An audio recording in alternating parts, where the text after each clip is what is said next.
Halo semua, Assalamualaikum warahmatullahi wabarakatuh. Di video kali ini, saya dari perwakilan kelompok 2 ingin mengajak kalian mengenal tentang materi kajian perempuan, anak, dan lansia. Ayo simak videonya baik-baik and let's get to the list. Saya dari kelompok 2 ingin mempresentasikan tentang pengertian perempuan, anak, dan manula.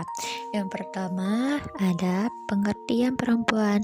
Pengertian perempuan secara etimologis berasal dari kata empu yang berarti tuan, yaitu orang yang mahir atau berkuasa, kepala, hulu yang paling besar. Namun menurut Jatuna Subhan 2004, kata perempuan berasal dari kata empu yang artinya dihargai. Tetapi dalam bahasa Inggris, one ditulis dengan kata what atau man dalam bahasa Belanda, hun dan sen dalam bahasa Jerman. Kata tersebut mempunyai arti like with desire, aim. Kata what dalam bahasa Inggris, bentuk lampaunya adalah wanted, dibuntukan atau dicari. Jadi wanita adalah who is being wanted. Seseorang yang dibuntukan yaitu seseorang yang diingini. Para ilmuwan seperti Plato mengatakan bahwa perempuan ditinjau dari segi kekuatan fisik maupun spiritual dan mental lebih lemah dari laki-laki. Tetapi perbedaan tersebut tidak menyebabkan adanya perbedaan dalam bakat. Yang kedua, pengertian anak merujuk dari kamus Umum Bahasa Indonesia mengenai pengertian anak secara etimologis diartikan dengan manusia masih kecil ataupun manusia yang belum dewasa. Menurut R.A. Kosnan, anak-anak yaitu manusia muda dalam umur muda dalam jiwa dan perjalanan hidupnya karena mudah terpengaruh untuk keadaan sekitarnya. Dalam hal fase-fase perkembangan seseorang anak mengalami 3 fase, yaitu masa kanak-kanak terbagi ke dalam 3. A. Masa bayi, yaitu masa seorang anak dilahirkan sampai umur 2 tahun. B. Masa kanak-kanak pertama, yaitu anak umur 2-5 tahun. Masa kanak-kanak terakhir yaitu antara umur 5-12 tahun. Yang kedua, masa remaja antara umur 13-20 tahun. 3. Masa dewasa muda antara umur 21 tahun sampai 25 tahun. Yang baik, pengertian manula.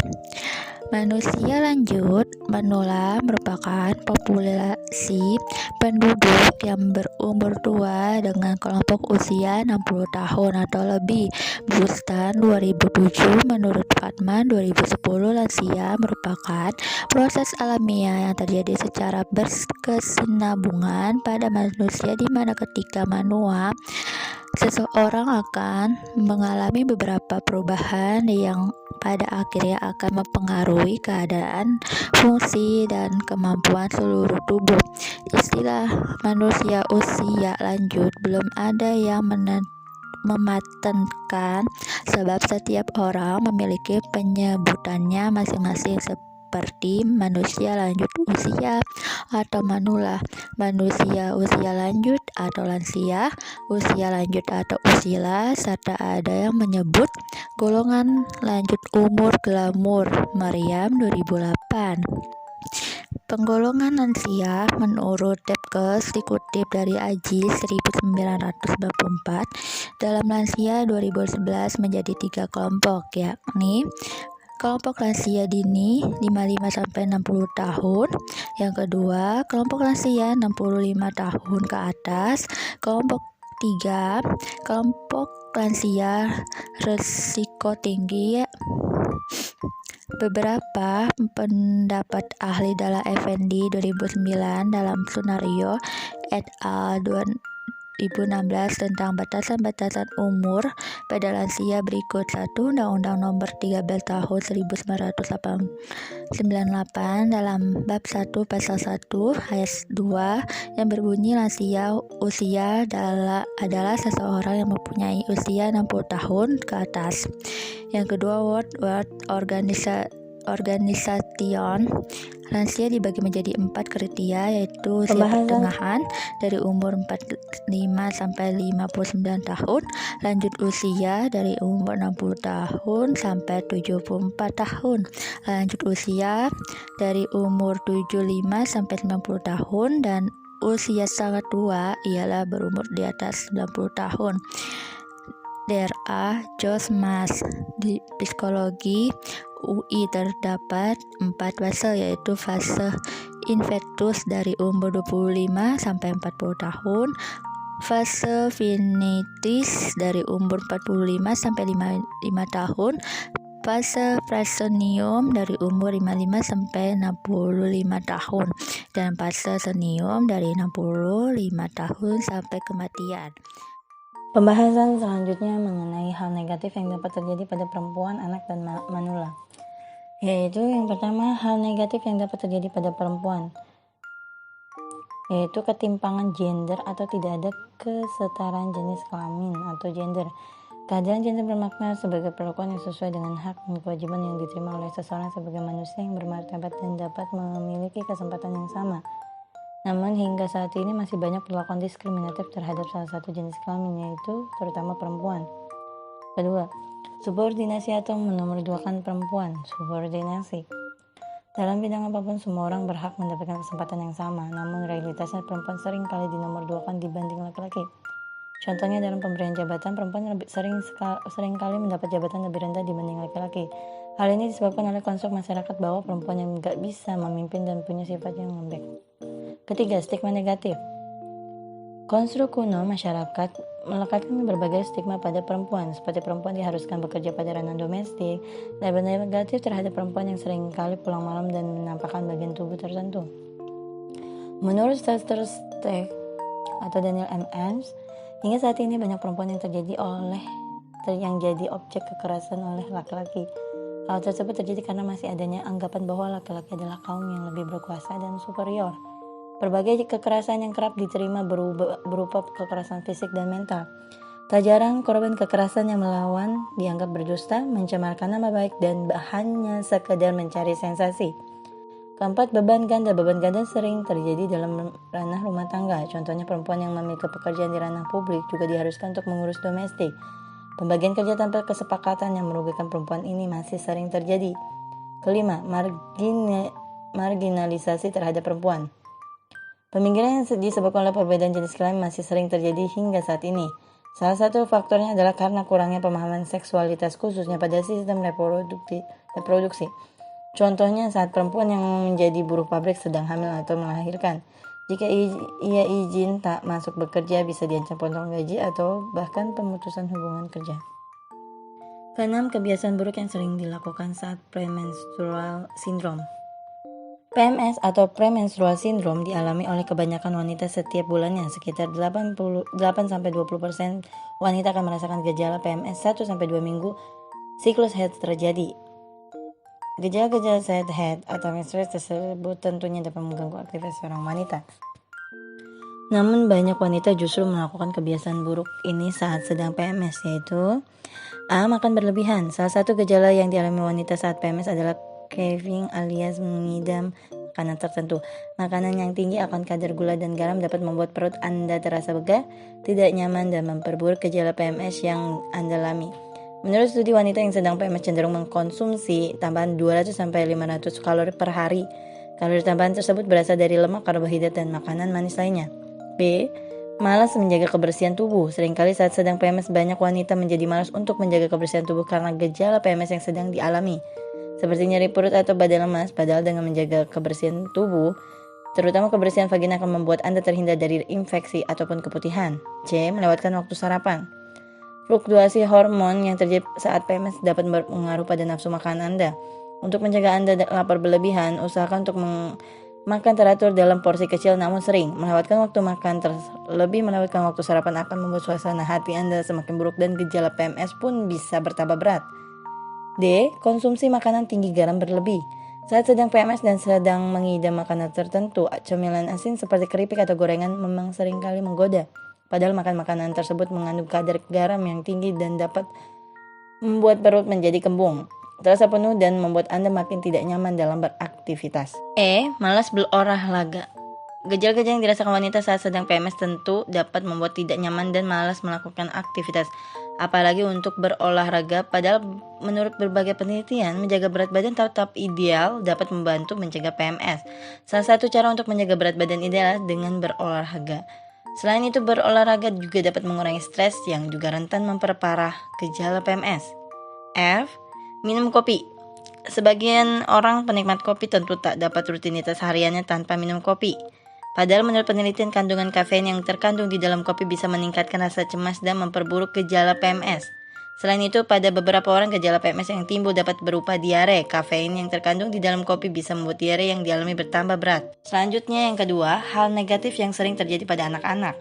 Hal negatif jika dibiarkan maka bisa berdampak buruk di masa depan sang anak, bahkan bisa menyebabkan anak menjadi pendiam dan mempunyai keinginan untuk bunuh diri.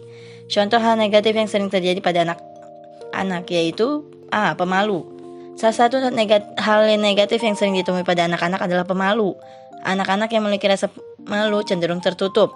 Contoh hal negatif ini seringkali disalahartikan sebagai sifat dari anak itu sendiri. Padahal sifat itu tumbuh dari bagaimana pola yang diajarkan oleh orang tua dan juga lingkungan. Jika orang tua mengajarkan anak untuk lebih berani dalam melakukan sesuatu, maka anak bisa saja mengatasi rasa malunya. B. Cemburu. Siapa bilang anak-anak tidak bisa merasakan cemburu? Banyak anak-anak yang secara diam merasakan cemburu lantaran beberapa faktor seperti adanya adik, membandingkan anak dengan orang lain, dan sebagainya. Ada contoh pertama, adanya adik bisa membuat anak cemburu. Hal ini dikarenakan biasanya orang tua lebih mencurahkan kasih sayang kepada sang adik. Secara tidak langsung, hal tersebut membuat anak merasa bahwa dia tidak disayang lagi. Untuk itu, sebelum mempunyai adik, ada baiknya orang tua berkonsultasi dengan anak apakah ingin mempunyai adik atau tidaknya. Jika anak setuju, Anda bisa menjelaskan kondisinya, bahwa kasih sayang tetap dicurahkan, hanya saja mengutamakan sang adik. Dengan menjelaskan hal tersebut, anak bisa mencoba memahami dan mengerti. Ketika anak sudah mengerti, secara tidak langsung juga anak akan mencoba menerima adiknya, dan dengan begitu mereka bisa bermain bersama. Yang C. Takut. Setiap orang pasti memiliki rasa takut, tak terkecuali pada anak-anak. Rasa takut merupakan contoh hal negatif. Antara anak satu dengan anak yang lainnya pasti memiliki rasa takut yang berbeda. Ada yang takut dipukul, dimarahi, dikurung, dan sebagainya.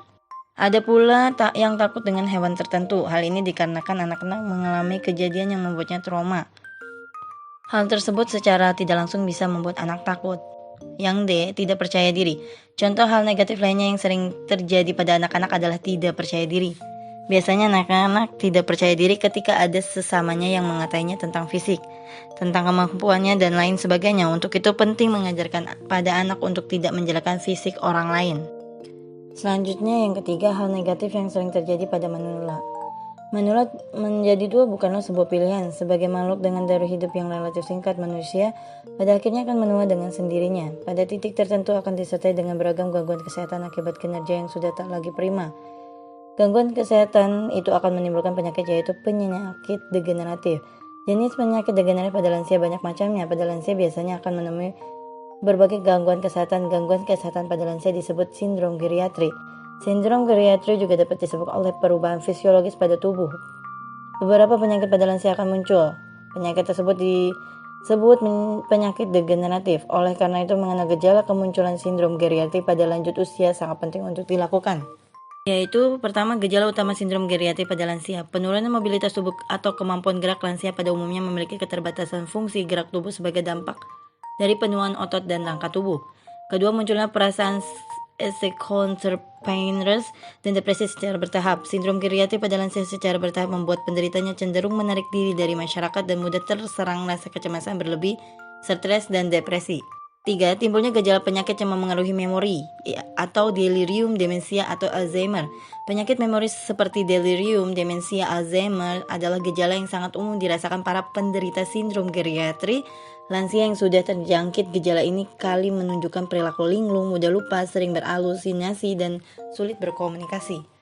Yang keempat, malnutrisi pada lansia. Malnutrisi adalah salah satu problem yang lazim dijumpai pada lansia. Kurangnya perhatian pada asupan gizi yang dikonsumsi sehari-hari seringkali membuat lansia sangat rentan terhadap masalah kesehatan yang satu ini. Kurangnya asupan nutrisi pada lansia dapat berakibat sangat fatal. Karena itu, mengenali gejala awal malnutrisi pada lansia penting untuk dilakukan. Kelima, hilangnya bobot tubuh secara ekstrim. Hilangnya bobot tubuh secara ekstrim. Salah satu gejala yang paling mudah dilihat pada orang yang mengalami malnutrisi adalah hilangnya bobot tubuh secara ekstrim. Tubuh penderita dapat kehilangan hingga lebih dari 5% bobot tubuhnya sebagai akibat dari kurangnya asupan nutrisi sehari-hari. Tubuh penderita akan merasa lemas dan kehilangan nafsu makan. Selain itu, wajah juga akan terlihat pucat dan rambut mudah rontok meski hanya disisir. Yang keenam, kulit berubah kering. Kulit memiliki pelembab alami yang berfungsi menjaga kontur kulit agar tidak kering. Penderita malnutrisi biasanya memiliki kulit yang kering dan terlihat seperti bersisik akibat kurang produksi cairan pelembab tersebut. Kulit yang kering juga disertai dengan timbulnya ederma atau penumpukan cairan di bawah kulit. Penderita gejala ini biasanya dalam kondisi malnutrisi yang terlalu parah. Ketujuh, munculnya tanda-tanda sarkopenia. Sarkopenia merupakan suatu kondisi hilangnya massa otot sehingga bagian-bagian tulang tampak menonjol atau prominent. Gejala ini merupakan pertanda yang sangat jelas dari kondisi malnutrisi seseorang. Kondisi ini terjadi bersama dengan hilangnya lemak subcutaneous yang biasanya terdapat di bawah permukaan kulit. Sering bertambahnya usia, fungsi jaringan dan organ tubuh manusia umumnya akan mengalami penurunan. Gangguan kesehatan yang diakibatkan oleh penurunan fungsi organ inilah yang dinamakan dengan penyakit degeneratif. Pembahasan selanjutnya adalah karakteristik klien perempuan, anak, dan manula. Karakteristik perempuan. Ada 6 karakter yang umumnya melekat pada wanita dilihat dari sudut pandang psikologi. A. Histerikal. Suka histeris adalah sifat alami wanita, dan ini normal. Orang yang histerikal bereaksi lebih emosional dan lebih menekan ketika sesuatu terjadi. Mereka memainkan peran sebagai artis dan membuat cerita dalam kehidupan nyata. Mereka suka menarik perhatian untuk diri mereka sendiri. Mereka egois dan narsistik. Yang B. Pasif-agresif. Kepribadian pasif-agresif lebih sering terjadi pada wanita. Orang-orang ini keras kepala, malas, dan pasif. Mereka tidak melakukan pekerjaan saat dibutuhkan, tetapi menikmati waktu panjang untuk menyelesaikan tugas. Selanjutnya, sifat suka bergantung juga menjadi identitas kaum Hawa. Umumnya mereka tidak bisa memutuskan segala hal sendiri, tidak punya kesadaran diri dan menghindari tanggung jawab. Yang D. Penghindar. Wanita sebenarnya sangat ingin tampil dan jadi pusat perhatian. Namun, umumnya mereka punya banyak ketakutan sehingga akan cenderung diam dalam komunitas karena takut membuat kesalahan. E. Obsesif. Obsesif pada wanita tak selamanya negatif. Wanita obsesif umumnya memperhatikan setiap hal kecil. Mereka belak-belakan dan terus terang, disiplin dan bertanggung jawab. F. Sifat sadomasochistik. Sifat sadomasochistik adalah ketika bahagia dan menikmati kesakitan orang lain. Bahasa simpelnya, mereka bahagia di atas penderitaan orang lain. Sifat jelek satu ini kebanyakan memang ada pada wanita. Selanjutnya, pembahasan tentang karakteristik anak. Dalam karakteristik anak ini, menurut Mokhtar, anak usia dini dikelompokkan lebih lanjut menjadi 2 kategori, yakni kategori anak usia 4 hingga 5 tahun serta kategori anak usia 5 hingga 6 tahun. Yang pertama, kategori anak usia 4 hingga 5 tahun biasanya gerakan yang dilakukan lebih terkoordinasi. Terkoordinasi yaitu A. Mulai senang bermain dengan kata. B. Mulai bisa mengurus diri sendiri. C. Saat usia ini anak juga dapat duduk diam serta mampu menyelesaikan tugas dengan hati-hati. D. Anak di usia ini juga sudah bisa membedakan jumlah sedikit atau 1 dan jumlah yang terbanyak. Kedua, kategori anak usia 5 hingga 6 tahun. A. Gerakan anak usia dini cenderung lebih terkontrol. B. Perkembangan bahasanya juga cukup baik sehingga anak pada usia ini juga bahasanya sudah cukup dimengerti oleh orang dewasa. C. Anak di usia ini sudah mengenali tentang sosialisasi sehingga sudah bisa membentuk serta bermain dengan teman-temannya. D. Anak pada usia ini juga cukup peka terhadap berbagai situasi sosial, sudah cukup paham terhadap apa yang terjadi di sekitarnya. E. Anak juga sudah mengetahui jenis kelamin baik pria maupun wanita, serta mudah mengetahui tentang status seseorang. F. Anak pada usia 5-6 tahun juga berhitung dari angka 1 hingga 10.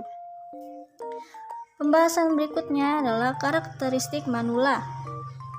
Lansia memiliki karakteristik yaitu berusia lebih dari 60 tahun. Kebutuhan dan masalah yang bervariasi dari rentang sehat sampai sakit.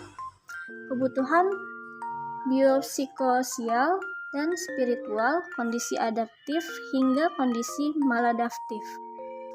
Adapun karakteristik lansia menurut Hurlock tahun 1980. Menurut Hurlock ini, usia lanjut merupakan periode kemunduran. Lalu perbedaan individual pada efek menua. C. Usia tua dinilai dengan kriteria yang berbeda.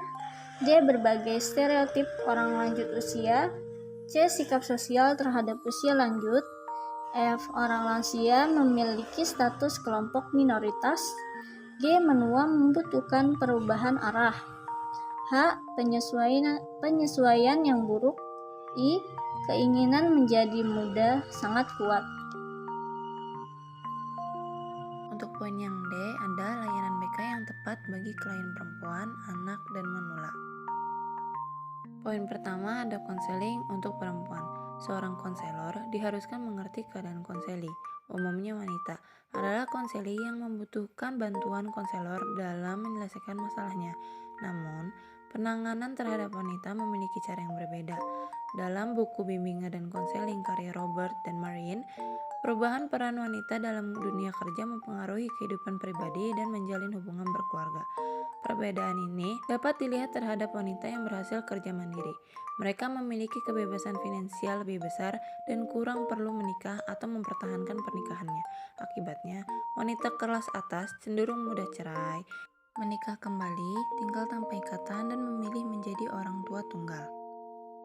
Faktor lain yang merumitkan konseling pada wanita adalah harapan terhadap peran majemuk wanita sebagai istri, ibu, sekaligus pekerja. Dengan demikian, banyak wanita yang konseling mengenai perencanaan karir dan pengambilan keputusan. Menjadi tanggung jawab konselor dalam membantu konseling untuk memahami nilai, kemampuan, sikap, dan minat serta membantu dalam rangka pengembangan potensi mereka. Dalam proses konseling, konselor tidak boleh berfungsi sebagai bias gender, melainkan konselor harus mencari keseimbangan antara wanita sebagai istri, ibu, dan pekerja. Untuk layanan bimbingan dan konseling yang tepat bagi perempuan adalah layanan konseling individu. Pada intinya, penting bagi konselor untuk tahu mengenai pentingnya keahlian dasar empati dan penghargaan untuk membangun hubungan profesional yang produktif pada konseli wanita.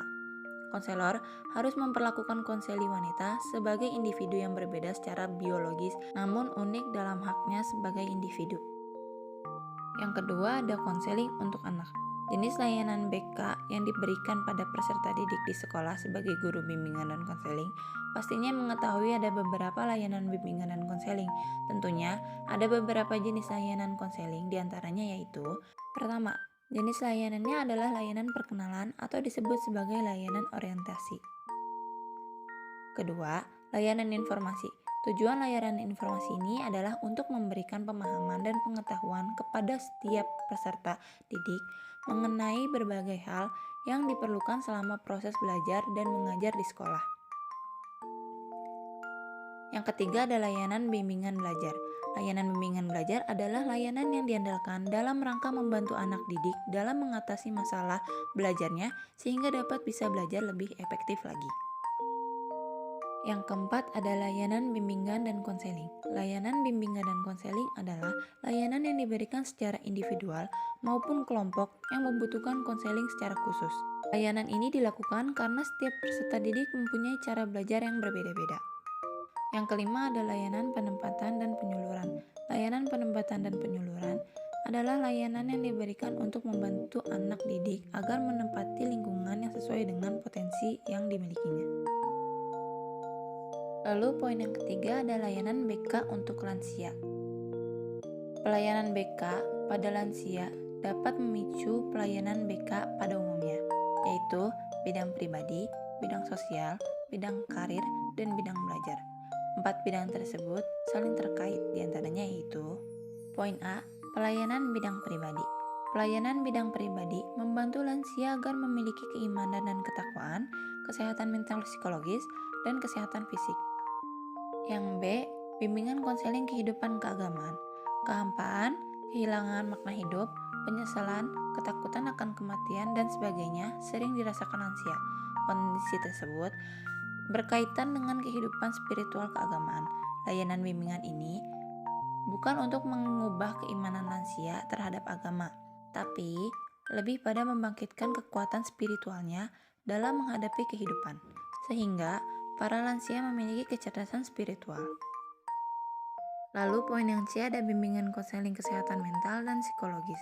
Di antara problem psikologis lansia, yang pokok adalah rasa rendah diri atau rasa harga diri yang kurang berhubungan dengan proses penuaan dan keuzuran. Problem tersebut akan berkembang menjadi problem yang lain. Oleh karena itu, konselor lansia harus berusaha untuk membantu lansia mengatasi problem tersebut. Dadang Hawari mengutip teori Hans Kohut akan pentingnya aspek kecintaan pada diri sendiri pada lansia. Lalu poin yang D ada layanan BK kesehatan fisik. Layanan kesehatan merupakan umum para lansia. Upaya mengatasi masalah tersebut menjadi kewenangan dokter atau ahli kesehatan.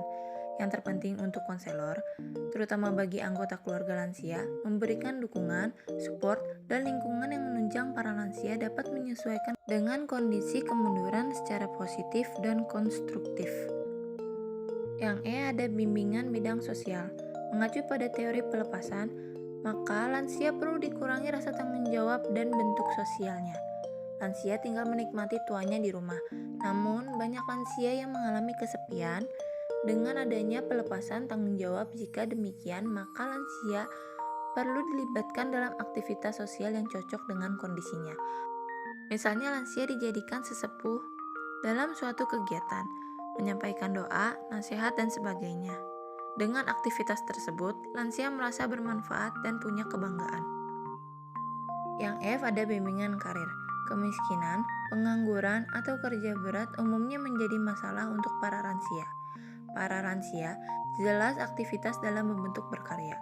Dengan bekerja, dia memiliki nilai ekonomi, juga memberikan nilai tambah dalam bidang sosial dan psikologis. Mereka akan memiliki harga diri, kemandirian, mengingat bagaimana kondisi fisik, psikologis, dan budaya. Tentu, lansia memiliki karir yang sesuai dengan kondisinya.